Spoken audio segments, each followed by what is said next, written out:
The Canadian Rangers. Yeah, Canadians do more than drink maple syrup and speak French. They also have some armed people there, believe it or not. They do have a military. They do have the Mounties, the Royal Canadian Mounted Police. And they have perhaps the coolest of the cool guys up there, the Canadian Rangers.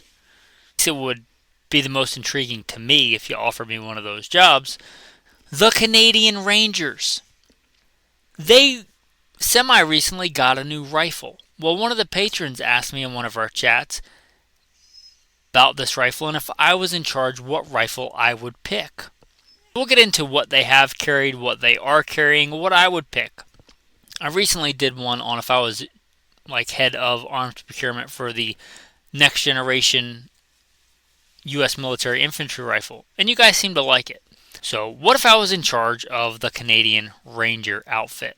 If I was in charge of equipping them? That's what we're going to talk about today on Gunfighter Life. Welcome to the podcast where we talk about guns, gunfighting, tactics, ballistics, the right way, with Almighty God at the center, Judeo-Christian values, and real-world, first-hand experience. As to why anybody should care what weapon I would pick, I should establish some bona fides. Don't worry, it's going to be a rapid-fire version, then we'll get into the main topic. Make sure you're liked, subscribed, and leave a review of the podcast. Blessed to have served in the military, law enforcement, combat veteran, private contractor, competition shooter, lifelong hunter, guide. Blessed by God that He got me through all those things so I could share this firsthand training, knowledge, experience with you to serve you today. Let's dive into the podcast. So, Canada and the Canadian Rangers. Let me start by saying I am not Canadian. I have lived in Alaska, and I have lived more than once right up on the Canadian border. I have been to Canada. I like certain parts of Canada, Alberta, British Columbia. But to be fair, I could say that about the U.S. I'm not real hip on New Jersey, Massachusetts, and America. Although I have fought to defend the entire nation, there are certain places I don't want to live in. Now, let me start by saying if I was offered this job for the Canadian Rangers, outfitting the Canadian Rangers and doing this, I would say, I will not do this until you bestow on every Canadian the right to self-defense and self-protection. Meaning they have the right to have modern guns, right? Semi-automatic guns that hold a normal capacity of 30 rounds, until every Canadian has the right to carry a big iron on their hip like a man ought to be able to. And until you do that, I'm not going to do anything for you, Canada. I'd probably say that. So we're in a fantasy world already. But assuming they did that, and assuming they said, you know what? Good idea. Our citizens should be able to defend themselves. We're going to grant them the right to keep and bear arms. We're going to actually respect the lives of our citizens more than just milk cows to pay taxes to fund the government. We're actually going to want them to be able to protect themselves. We're going to do that. And I'd say, okay, let's get started on this Canadian Ranger project. Let me start the caveat of this by saying I don't know any Canadian Rangers. I did some brief research on it. I was familiar with the Canadian Rangers and the old rifles and their new rifles before I got asked this. I am not a Canadian Ranger. I don't know any Canadian Rangers. I don't go to church with any Canadian Rangers. I've never met a Canadian Ranger that I'm aware of. That said, I have a fairly good idea of what they're portrayed as. What the reality is different. Just like what the FBI is portrayed as and what they actually are and what they actually do, and what they're portrayed in Hollywood and in the media and in the public can differ. You could say the same thing probably about the Canadian Rangers. But let's just take it at face value. There are some pretty rugged and remote areas in Canada. Canada is a giant nation, I believe twice the landmass of the United States. Yes, twice the landmass of the U.S. and with 1/10 of the population. As you might imagine, there's still some frontier there. There's still some places that are very sparsely populated that don't have a standard military presence. In these areas, a force of Canadian Rangers are the prescription. I'm going to go to Wikipedia. I'm going to read excerpts. It's not the Bible, so I don't have to read it verbatim. The Canadian Rangers are a subcomponent of the Canadian Army and under Canadian Armed Forces Reserves that provides a limited military presence in regions of Canada where stationing conventional Army units would not be practical or economically viable. Formally established on May 23, 1947, the Canadian Rangers employs around 5,000 Rangers. 5,000 is not a lot. When I was LAPD had more sworn peace officers than that, to give you an idea, for just the city of Los Angeles. So not a lot of them. Continuing, the Canadian Rangers are responsible for remote, isolated, and sparsely populated regions of Canada, such as northern Canada and the coastlines. They regularly conduct surveillance, sovereignty patrols, and inspections of the Northern Warning System. They also act as guide scouts and subject matter experts in such disciplines as wilderness survival, when other forces and Army components are in their area of operations. Now, for a long time, they were equipped with Lee Enfield rifles until very, very recently. Long after the Canadian military and Colt Canada adopted whatever, I don't know the exact, it's a variant of the M16, right? The M16 and the M4s, they have Colt Canada, which I understand makes some really fine rifles. It's a shame your own citizens can't own them. But long after the Canadian regular military was armed with AR-15s and M4s, modern rifles, the Canadian Rangers were still using the Lee Enfield. Now, the Lee Enfield, as far as an old school, old world bolt action World War I rifle goes, pretty good. The Lee Enfield, we had some chambered in .30-06, but that's just because we could spin up production. Classically, the Lee Enfield, and there's many different variants. I don't think that really matters for this discussion, but the majority of them are in .303 Enfield. You could think of .303 Enfield as one of those full-power, old-school military cartridges, much in the vein of the 7.62 by 54R, or the .30-06, or the more modern .308. Now, there was a long span, a lot of different loads of the .303 British, which is outside the scope of this discussion. I've done a whole episode on the .303 British, which you can probably find if you know how to use search engines on the internet. But that's what they used for a long, long time. How long? 2015. Yes, in 2015, there were still Canadian Rangers with Lee Enfield rifles. Now, what led to this discussion was a really, really cool rifle. I will admit it's a very cool rifle. It is essentially a hopped-up Tikka T3. You might see it as the Tikka T3 Arctic. But in 2011, after user requirements, this is from Wikipedia by the way, had been determined that Canadian Forces officially issued a tender request for a bolt-action rifle compatible with 7.62 by 51mm NATO and .308 Winchester ammunition. Approximately 10,000 rifles were to be bought, giving the system a service life of about 30 years. Blah, blah, blah. The new rifles are a Finnish Seiko design based on the Tikka T3 compact rifle, CTR. The rifle was being manufactured under license by Colt Canada. So, apparently these are Tikka T3s, but being made by Colt Canada, which is unique in and of itself. Set to be in service by 2018. Blah, blah, blah.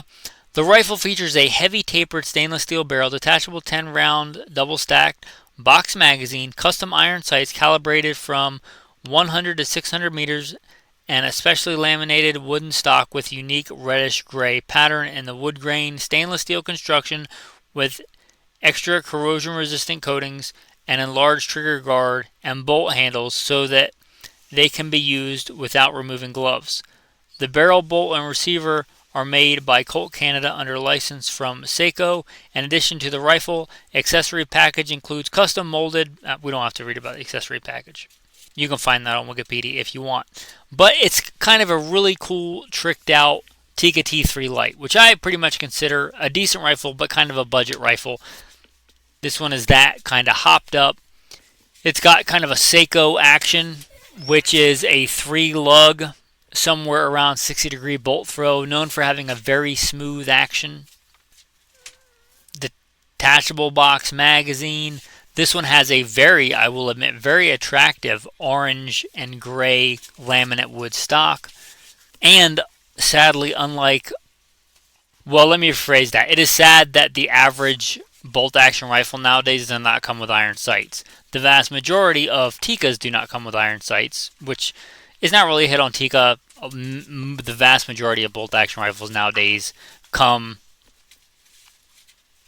partially neutered without iron sights. This one, however, does, and it comes with really good aperture sights that go out to 600 meters and a rail where you can mount modern optics. So again, essentially a tricked out, and I must admit, very attractive Tikka T3. I think it's a cool rifle. Is it what I would have chosen for the Canadian Rangers, though? Probably not. And here's why. They went with a 308. It wouldn't be my first choice for the Canadian Rangers, but I get it. It's a standard NATO round that they can get ammunition for. In a hard time, in an actual military operation, they want to have a normal NATO caliber. 308 is a major caliber for NATO, for us, for Canada, for many countries throughout the world. Even if your infantry arm uses 5.56, your medium machine guns use 308. I'm not knocking them for that. It's not the worst decision ever. If it were me and I had a choice, I would probably have picked for them 30-06, just because of the remoteness of where they operate. 30-06 handles those heavier, bigger bullets better. I would have probably chosen 30-06 or something completely off the beaten path, the 35 Whelen, which probably would have got denied. But the 308 is not a bad choice. Okay, I get it. Here's one of the reasons I wouldn't choose a Tikka. As far as I'm aware, this rifle and all other Tikkas use one single action length. There's no long action, short actions with a Tikka. So you're having a long action gun that shoots a short action cartridge. It's inefficient. It's wasted space. Well, it doesn't make a lot of sense to me. Is it a huge deal? No, but why? The big deal for me is it's a push feed rifle. Now, granted, it's one of the better push feed rifles. I prefer controlled round feed. Now, I've done a whole episode on controlled round feed versus push feeds. I like controlled round feed for this. I don't think you need a controlled round feed for everything. If you're, a fair weather hunter and you're hunting, east of the Mississippi and you're hunting with a 243 or something, it doesn't really matter. But in harsh conditions with dangerous game and for a military rifle, yeah, I think controlled round feed is better, right? I like the Mauser 98. I like the 1903 Springfield action, of which I still use many. And a rifle that I use quite a bit and which I probably would have put in the running for this, is the Ruger Scout Rifle. Slightly modified. I like the Scout Rifle. I like the Scout Rifle concept. I'm not a big fan of the 4-mounted Scout scope. I think with the advent of good, reliable LPVOs, it doesn't make a lot of sense. So I would have pretty much done the Scout Rifle and said, hey, give me a special run with the rear sight and integrated rail so I don't have to take the sight off to mount the scope, which you do on the Ruger Scout Rifle if you want to mount a traditional scope. I would have said just give me the rail with the integrated rear sight. And that's really the only big difference that I would have done. It's 308. It takes detachable box magazines. It was designed for scouts, which this is one of the very few applications where there is a modern scout. It's not meant to be a main frontline infantry weapon, right? As far as I can tell, these are not meant to be frontline combat troops. These are scouts. These are rangers. So I think the Ruger Scout Rifle, stainless steel, of course. Why I shouldn't even have to say that. Why would you get a gun that's not stainless steel? But especially for the Canadian Rangers. Stainless steel, Ruger Scout Rifle, 308. Normally they come with a 16-inch barrel, which is what I have. But I probably would get the 18-inch. There is an 18-inch variant. I would say give me the 18-inch variant. A little bit more velocity, especially since I would want a little bit more with some of the critters that are up there in Canada. You know, they have interior grizzly bears, they have polar bears, they have moose, which actually can cause a lot of damage. So I'd want that extra velocity. So the Ruger Scout Rifle, with the rail integrated with the rear sight, it's a good weapon as is, either the polymer stock or the laminate stock. You take your pick, don't think it really matters. That would be a really good pick. My other one would be a very similar pick. It would be the Winchester Model 70 Alaskan in 30-06. If I could have 30-06. If it had to be 308, I would say make me a very similar gun. Make it stainless steel. Make it in 308. Iron sights. The Winchester Model 70 is now again a controlled round feed rifle.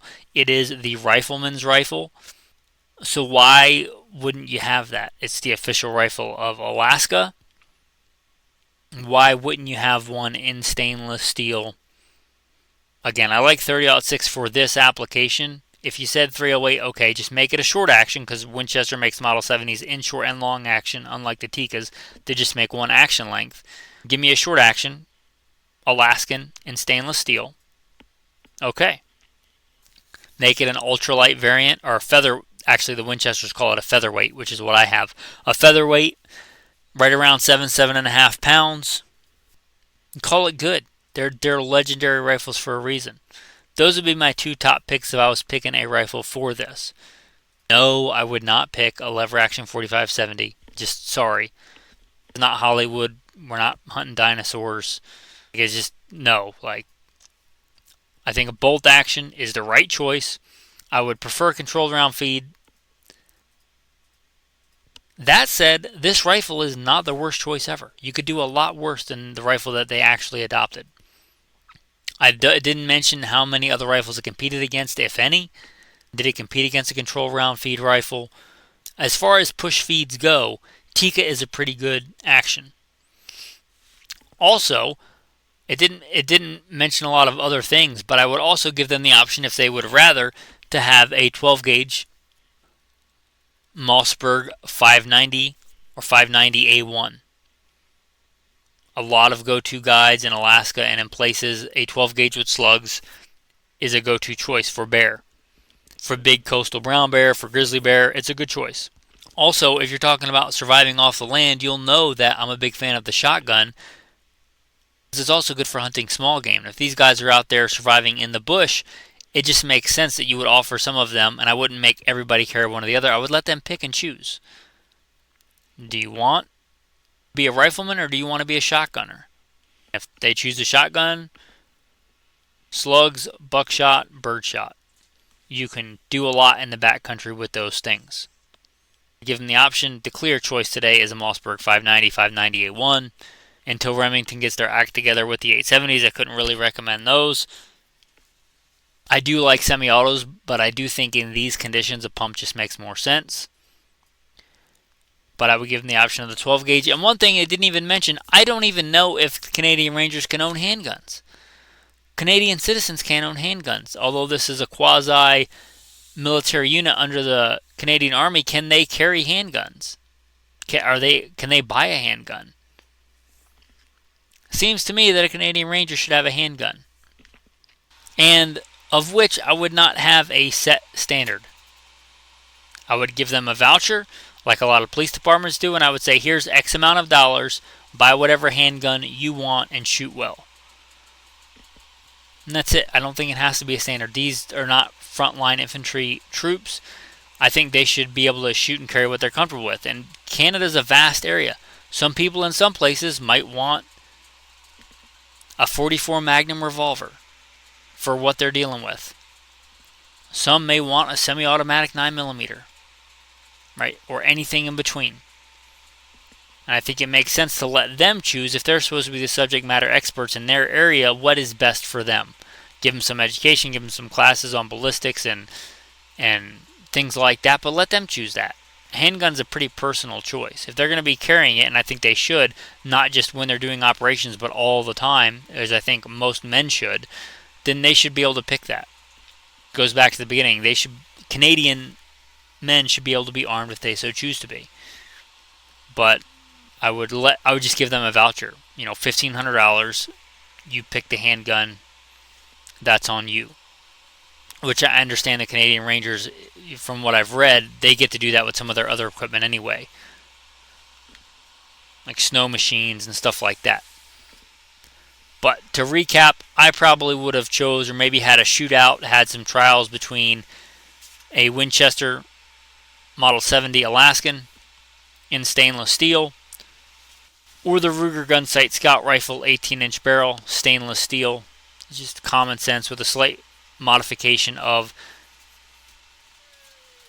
the rear sight integrated into a sight rail. So you could run it with good aperture iron sights or mount a conventional mounted optic LPVO on the rear if you choose to. Anyway, with my limited knowledge of the Canadian Rangers, that's what I would have chosen for them. That being said, that C19, that Tikka T3 Arctic, it's not a bad rifle. On the civilian market, I think they're really overpriced for what they are. Basically a budget, albeit a decent budget rifle, but a budget rifle with some bells and whistles on it. I think they're really overpriced. But I think it's a good rifle, and it's not a horrible choice, right? Of choices, it's not horrible, Canada. You could have done a lot worse. Heck, you could still be using those old 303 British Enfields. So good on you for getting something a little bit better than that. In fact, a lot better than that. Again, I'm not a big fan of the push feed rifle for this application, but of the push feeds, it's not a bad one. So it's not a bad rifle. Not what I would have picked, but I wouldn't turn my nose up at it either. So a good rifle. A little bit outside the wheelhouse today, but I thought it was a good question and a good topic, and I like thought experiments like this, guys. So hopefully you enjoyed it. I get a lot of feedback from my Canadian listeners. I'm sorry for your government and gun laws and your stripping of freedom, but I appreciate you guys and your trying to do what you can with what you have, and I really appreciate the beauty, the natural beauty of the land of Canada. With that, your tactical tip of the day. If you are out in the cold and doing heavy activity, and you can, when you start to sweat, do something about it. Either open up some garments, take some layers off, or slow your pace down if you're hiking so that you're not as sweaty. It may not bother you at the time, but when you stop and that sun goes down and it gets a bitter cold, that can be a recipe for disaster. So just be mindful of your perspiration. Even if you're fine at the time, that can give you trouble later on when the temperature drops and you start being less physically active. So be mindful of that in really cold environments. I think the coldest I've been in is minus 27. I understand in places in Canada it gets far colder than that. Your tactical verse of the day. In keeping with the theme, how about a Bible verse of the day on snow? Not just for our friends in the Great White North, but for all men. How about from the book of Isaiah? Come now, let us settle the matter, says the Lord. Though your sins be as scarlet, they shall be as white as snow. Though they be red like crimson, they shall be as wool. Thanks for listening, and have a blessed day.